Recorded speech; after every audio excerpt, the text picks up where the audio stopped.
नमस्कार संस्कृत साथियों, स्वागत है आप सभी का। आइए अब हम वर्णों के आभ्यंतर प्रयत्न पढ़ेंगे।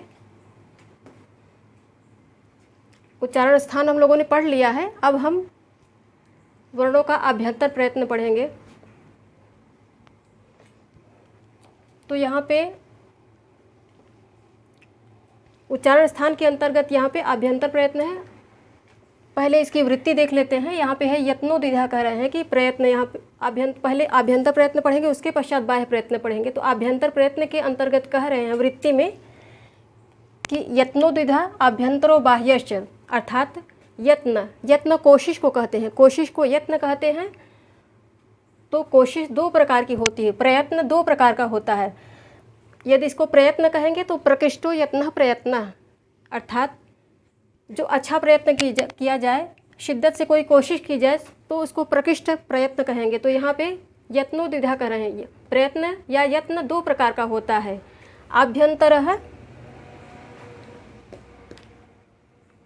आभ्यंतर बाह्यश्च, अर्थात आभ्यंतर, पहला आभ्यंतर और दूसरा बाह्य।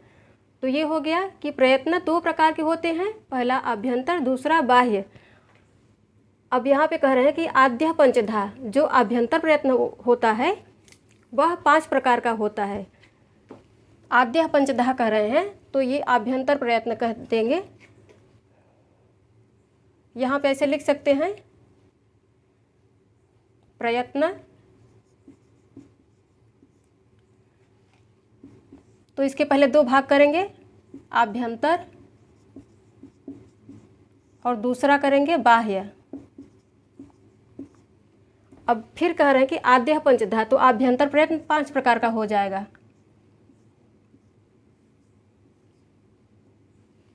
आद्य पंचधा अर्थात आभ्यंतर प्रयत्न 5 प्रकार का होता है। अब उसकी कौन नाम क्या है, तो यहाँ पे नाम बता रहे हैं। स्पृष्टे शतस्पृष्टे शतविवृत विवृत संवृत भेदात, यहाँ पे लिख दे रहे हैं। तो स्पृष्ट पहले कहेंगे इसको स्पृष्ट, ईशत, इसको फिर ईशत स्पृष्ट, ईशत स्पृष्ट, स्पृष्टे ईशत स्पृष्ट, ईशद विवृत, ईशद विवृत, विवृत संवृत, ये हो गए। तो आभ्यंतर प्रयत्न, पहले प्रयत्न कितने प्रकार के होते हैं, तो कह रहे हैं प्रयत्न 2 प्रकार के होते हैं। अब फिर बता रहे हैं कि आभ्यंतर प्रयत्न जो होते हैं, आद्य पंचधा आभ्यंतर प्रयत्न के 5 भेद होते हैं। तो यहाँ पे उनका परिचय दे रहे हैं फिर कि आभ्यंतर प्रयत्न होते हैं 5 होते हैं, कौन कौन से हैं, तो कौन कौन से उनके नाम बता रहे हैं। स्पृष्टे ईशत स्पृष्टे ईशद विवृत विवृत संवृत भेदात, इस संवृत के भेद से ये 5 प्रकार के होते हैं। अब फिर कह रहे हैं तत्र, अब उन प्रयत्नों के अंतर्गत कौन कौन से वर्ण या अक्षर आते हैं, अब इसको बता रहे हैं।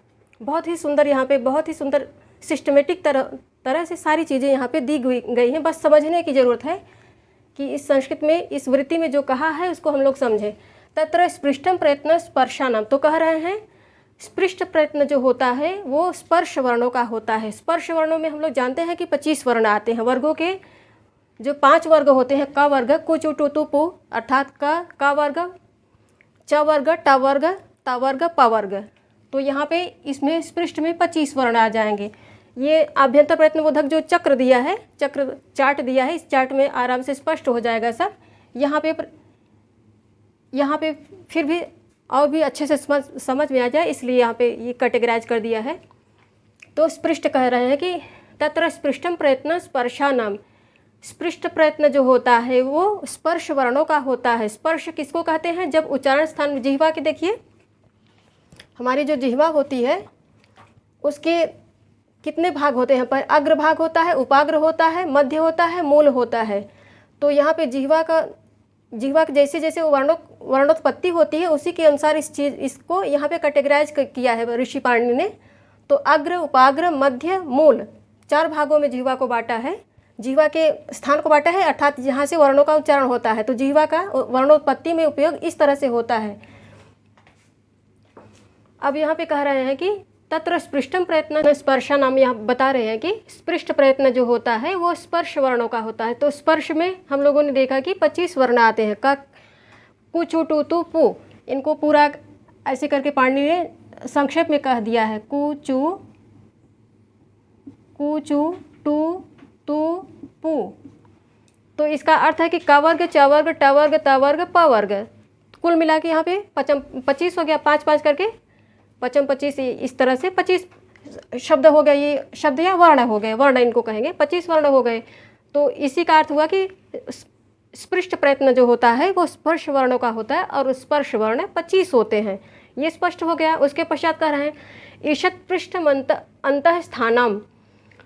स्पर्श का अर्थ है कि जो जीवा के यहाँ पे हम लोगों ने पढ़ा कि अग्र, उपाग्र, मध्य, मूल, ये 4 भेद होते हैं। तो उन उच्चारण स्थानों को जब स्पर्श करती है जीवा, स्पर्श करते हुए उच्चारण वर्णों को निकालती है, उनका जन्म होता है वर्णों का, तब उनको स्पर्श करते हैं। अर्थात यहाँ पे स्पर्श करती उन उच्चारण स्थानों को छूना, अच्छे से छूना, स्पर्श करके उन उच्चारण स्थानों का स्पर्श करते हुए शब्दों को निकालना,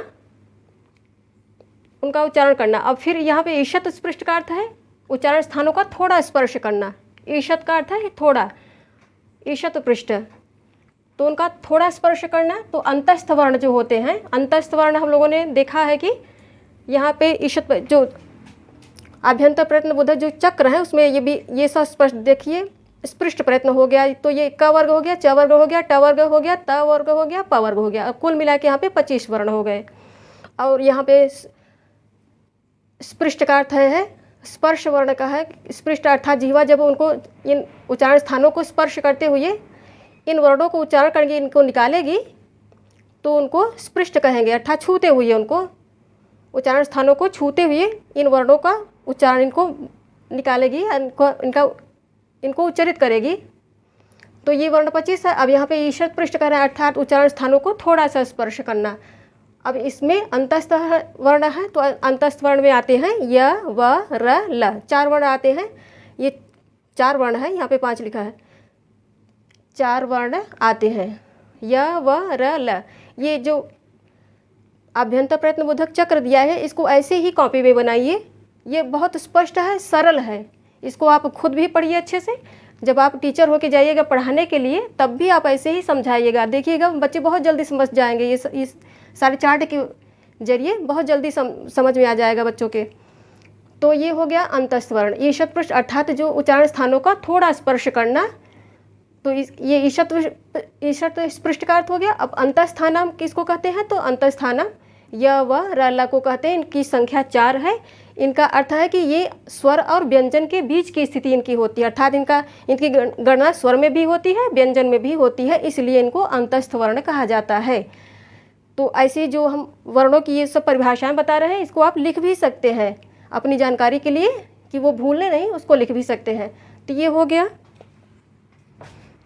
ईषत् पृष्ठ अंतस्थान, ये अंतस्थ वर्णों का हो गया। इसके पश्चात ईषत् विवृत उष्मुड़ाम, मुष्मुड़ाम का यहाँ पे कह रहे हैं। जब इसको तोड़ेंगे तो बनेगा ईषद् विवृत ऊष्मडाम। ऊष्मडाम अर्थात उष्म का अर्थ होता है गर्म, यहाँ पे लिख दे रहे हैं, उष्म का अर्थ होता है गर्म। तो इसका अर्थ ये नहीं है कि अक्षर गर्म होते हैं, अक्षर गर्म नहीं होते हैं। इसका अर्थ है कि उच्चारण करते समय श्वास थोड़ी गर्म हो जाती है, इस कारण इनको ऊष्म कहा जाता है। तो ऊष्म का अर्थ गर्म होता है। तो ईषद् विवृत ऊष्मडाम, तो विवृत अर्थात थोड़ा इनको ईषद् विवृत जब इसको तोड़ के पढ़ेंगे ऊष्मडाम, तो इसका अर्थ है थोड़ा दूर रहना। ईषत् अर्थात थोड़ा दूर रहना, थोड़ा दूर रह के उच्चारण करना। कहाँ, उच्चारण स्थानों का। तो अब ऊष्मडाम के अंतर्गत कौन कौन से वर्ण आते हैं, यहाँ पे षष्ठी बहुवचन में ये शब्द आ रहा है, तो ऊष्मडाम में ये दिखेंगे विवृत, ईषद् विवृत ये दिया है। स्थान बोधक आभ्यंतर प्रयत्न बोधक चक्र में देखिए श, ख, श, ह, ये 4 वर्ण आ रहे हैं, इनको ऊष्म कहते हैं। ईषद् विवृत अर्थात उच्चारण स्थानों से थोड़ा दूर रहना, थोड़ा दूर रहने का अर्थ है ईषद् विवृत। और ईषद विवृत के अंतर्गत 4 वर्ण आते हैं, उनके नाम हैं श, ख, श, ह। ये स्पष्ट हो गया, ये स्पष्ट हो गया। अब कह रहे हैं विवृतम स्वराणाम, तो अर्थात स्वरों के उच्चारण को विवृत कहते हैं। विवृत का अर्थ है दूर रहना, अर्थात उच्चारण स्थानों से दूर रह के उनका उच्चारण करना, तो विवृतम स्वराणाम, स्वरों को विवृत कहते हैं। अब विवृत देख लेते हैं। विवृत के अंतर्गत देखिए अ, ई, उ, री, री, ए, ओ, ऐ, औ। तो 1 2 3 4 5 6 7 8 9 वर्ण यहाँ पे आए हैं, ऐसे ही लिख लेंगे। विवृतम स्वराणाम अर्थात विवृत का अर्थ है थोड़ा दूर रह के। अविवृत, विवृत का खुला हो भी, इसका अर्थ खुला भी होता है, थोड़ा दूर रहना भी है। तो विवृतम स्वराणाम, विवृत प्रयत्न,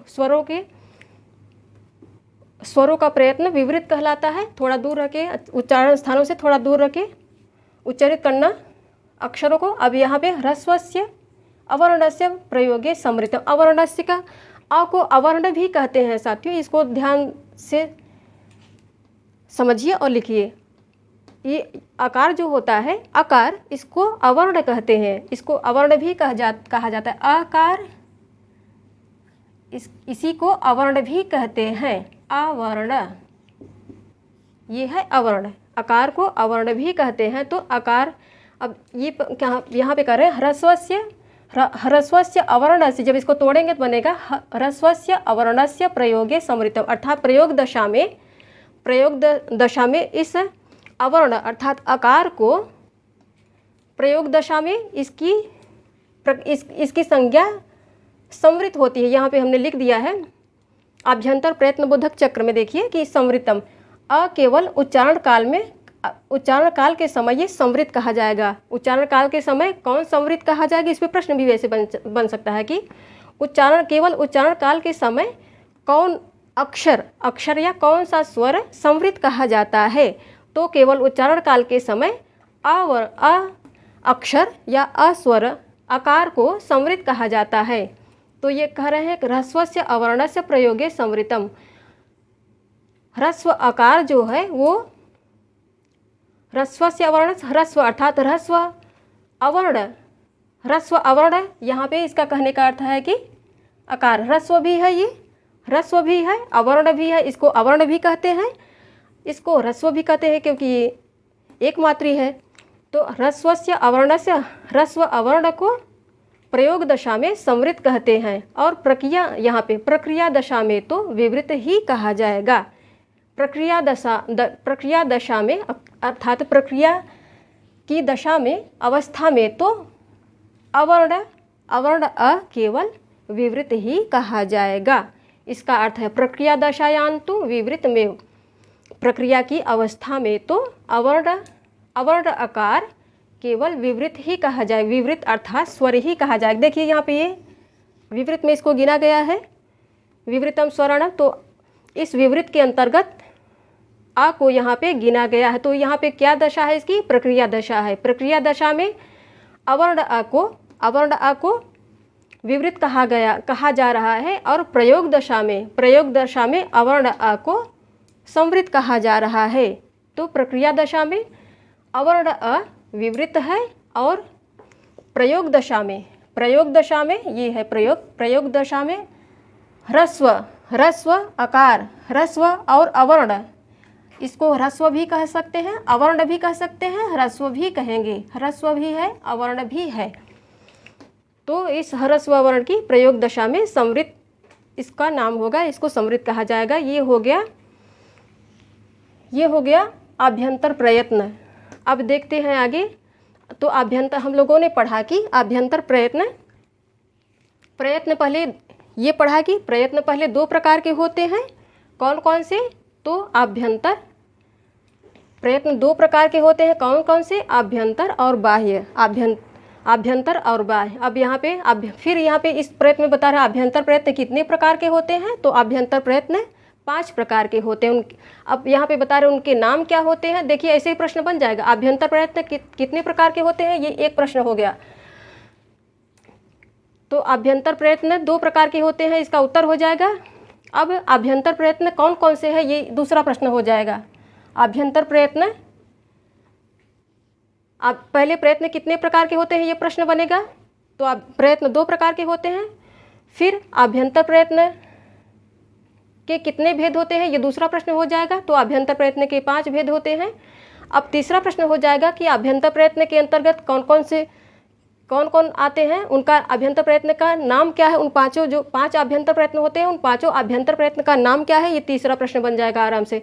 अभी पढ़ लेते हैं, फिर इस पे जितने भी क्वेश्चन हमने बना रखे हैं इस पर भी हम लोग चर्चा कर लेते हैं। पहले इस चार्ट को समझ लेते हैं। तो हम लोगों ने ये आभ्यंतर प्रयत्न बोधक चक्र को समझ लिया है, ये इसकी वृत्ति समझ ली।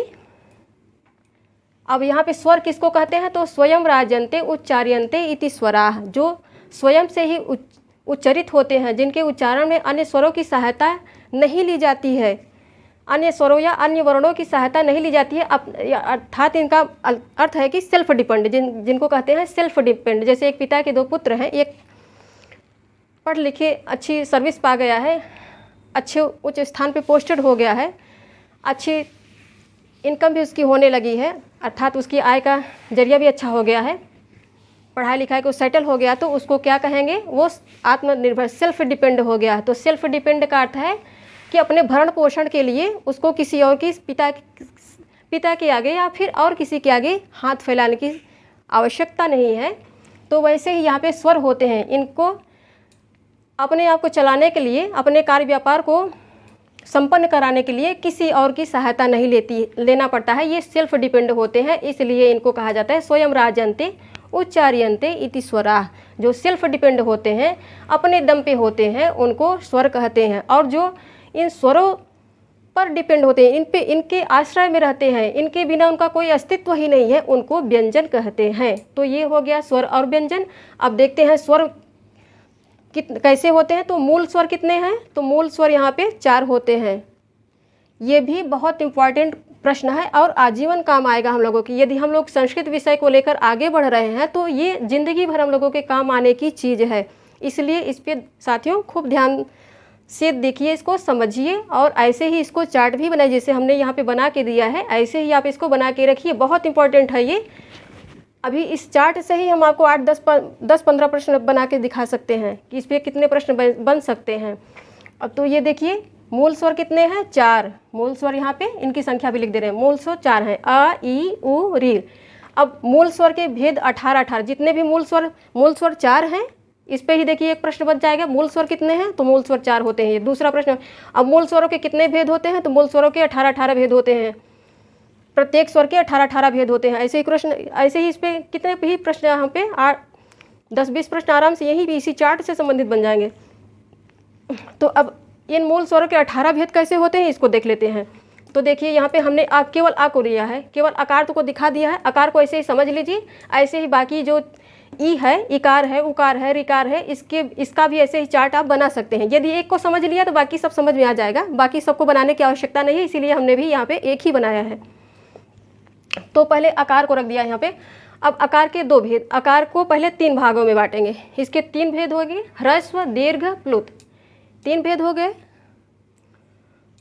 ह्रस्व, दीर्घ, प्लुत। तो अब ह्रस्व के फिर 3 भेद हुए, उदात्त, अनुदात्त, स्वरित। उदात्त, अनुदात्त, स्वरित के विषय में हम लोगों ने पढ़ लिया है। उच्चैर उदात्त है, इसका सूत्र कहता है ये उदात्त संज्ञा करता है, उच्चैर उदात्त है। निच्चैर अनुदात्त है, अनुदात्त संज्ञा करता है। और स्वरित संज्ञा समाहार स्वरित ये सूत्र करता है। इसके विषय में हम लोगों ने संज्ञा प्रकरण में आराम से पढ़ा है, काफ़ी अच्छे से पढ़ा है। यदि आप लोगों ने नहीं पढ़ा है तो संज्ञा प्रकरण वाली फाइल को देखिए, अभी इसके पहले की 6 फाइल पढ़ चुकी है, आप उसमें फिर से देख लीजिए। इस चार्ट को समझने के लिए आपको पहले जो फाइल हमने डलवा रखी है, चैनल पे पढ़ चुकी हैं, उनको अवश्य देखिए, तभी आपको ये चार्ट समझ में आएगा। तो उदात्त संज्ञा हो गई इसकी, उदात्त अनुदात्त स्वरित जिन सूत्रों से इनकी संज्ञा हो रही है उनको अवश्य याद रखिए, क्योंकि ये परीक्षा में पूछे जा सकते हैं और सामान्य जीवन में भी कहीं भी मान लीजिए चर्चा परिचर्चा हो रही इन शब्दबोध पे, तो आराम से वहाँ पे प्रश्न पूछा जा सकता है। तो आप लोग को याद रहेगा तो बहुत अच्छा रहेगा, वहाँ पे जवाब देने में भी, अपने कॉन्फिडेंस के लिए भी, अपने ज्ञान के लिए भी ये आवश्यक है। तो यहाँ पे ह्रस्व हो गया। ह्रस्व के पहले 3 भेद होते हैं, उदात्त, अनुदात्त, स्वरित। और उदात्त का अर्थ ये कतई नहीं है कि आप इसको जोरे से चिल्ला के बोलिए।